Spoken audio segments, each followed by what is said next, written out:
अजीत पवार, जिन्हें लोग दादा भी कहते थे, आज प्लेन क्रैश में दादा का निधन न सिर्फ महाराष्ट्र की राजनीति में एक बड़ी क्षति है, बल्कि पवार परिवार पर एक वज्र सा गिरा है। 66 साल के अजीत पवार का चार्टर्ड प्लेन बारामती एयरपोर्ट पर लैंडिंग के दौरान क्रैश हो गया। अजीत पवार 5 फरवरी को पुणे में होने वाले जिला परिषद चुनावों के लिए 4 रैलियों को संबोधित करने वाले थे और इसीलिए वो मुंबई से बारामती के लिए रवाना हुए थे, लेकिन लैंडिंग के दौरान उनका प्लेन आग का गोला बन गया और इस दुखद घटना ने न सिर्फ पवार परिवार को बल्कि उनकी पार्टी एनसीपी को नेतृत्व विहीन कर दिया। अब सवाल यही है कि बारामती की गद्दी और दादा का रुतबा कौन संभालेगा? क्या फिर से पवार परिवार एक हो जाएगा? आइए दिखाएं आपको।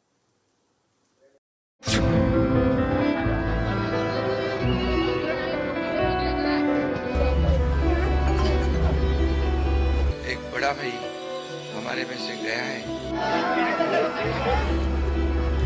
सुप्रिया जी को पवार साहब, क्योंकि वो एकदम उनको अपना बेटे समान मानते थे, सुप्रिया अपने भाई के समान मानती थी।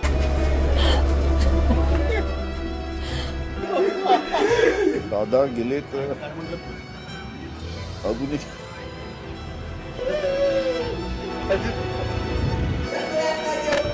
अच्छा प्रशासक और विकास की दृष्टि रखने वाले ऐसे वो नेता थे।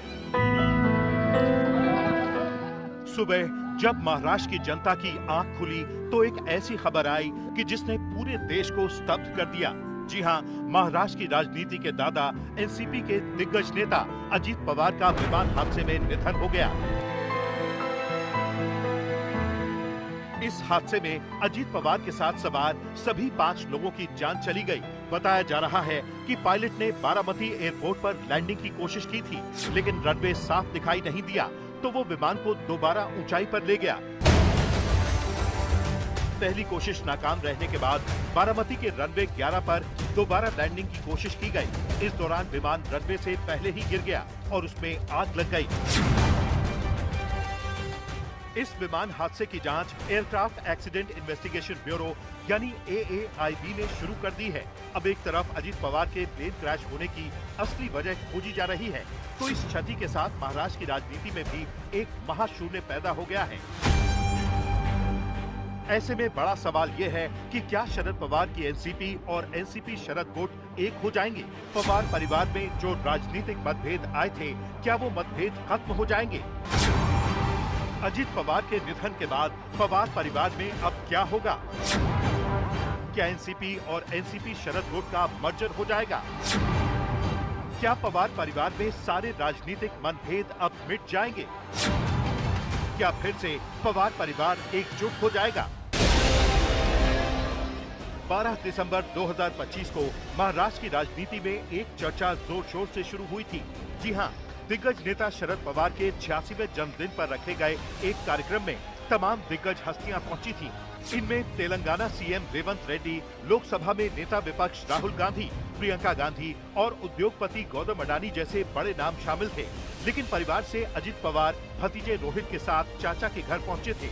हालांकि उन्होंने सोशल मीडिया पर चाचा से मिलने की कोई तस्वीर साझा नहीं की थी, लेकिन इसी के साथ चर्चाएं तेज हो गई थी कि पवार परिवार में अब दीवार टूट रही है।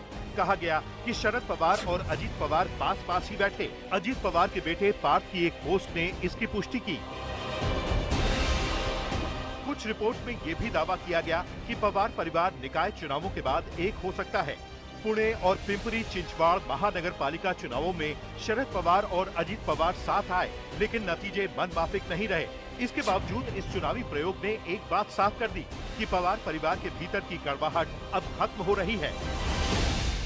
अभी के चुनाव के वक्त हमारे पुणे और पिंपरी चिंचवड़ के वहां के कार्यकर्ता है, उन्होंने मुझे कहा कि दादा ये तुतारी साथ और घड़ी साथ में अगर आए तो हमें वोटों का बंटवारा जो होने वाला है वो नहीं होगा।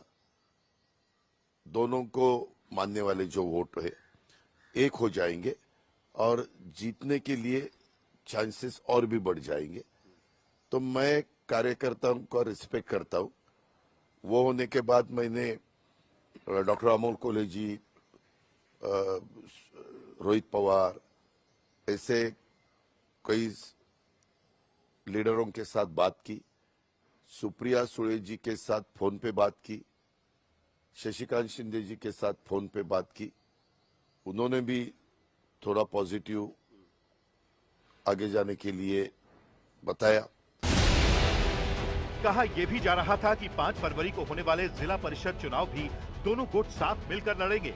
इसी बदली हुई सियासी तस्वीर के बीच दोनों गुटों के विलय को लेकर कयास और तेज हो गए। अजीत पवार 5 फरवरी को पुणे में होने वाले जिला परिषद चुनावों के लिए 4 रैलियों को संबोधित करने वाले थे और मुंबई से सुबह 8:10 पर रवाना हुए थे, लेकिन बारामती एयरपोर्ट पर लैंडिंग के वक्त उनका विमान क्रैश हो गया। अजीत पवार के साथ हुई इस दुर्घटना ने पवार परिवार पर एक वज्र सा गिरा दिया है। –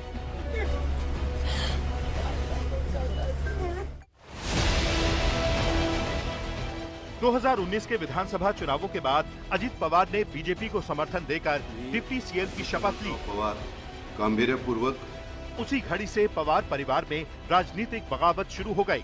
हालांकि अजीत पवार 2019 में 80 घंटे ही डिप्टी सीएम के पद पर रहे, क्योंकि शरद पवार की पॉलिटिक्स ने सारा गेम पलट दिया।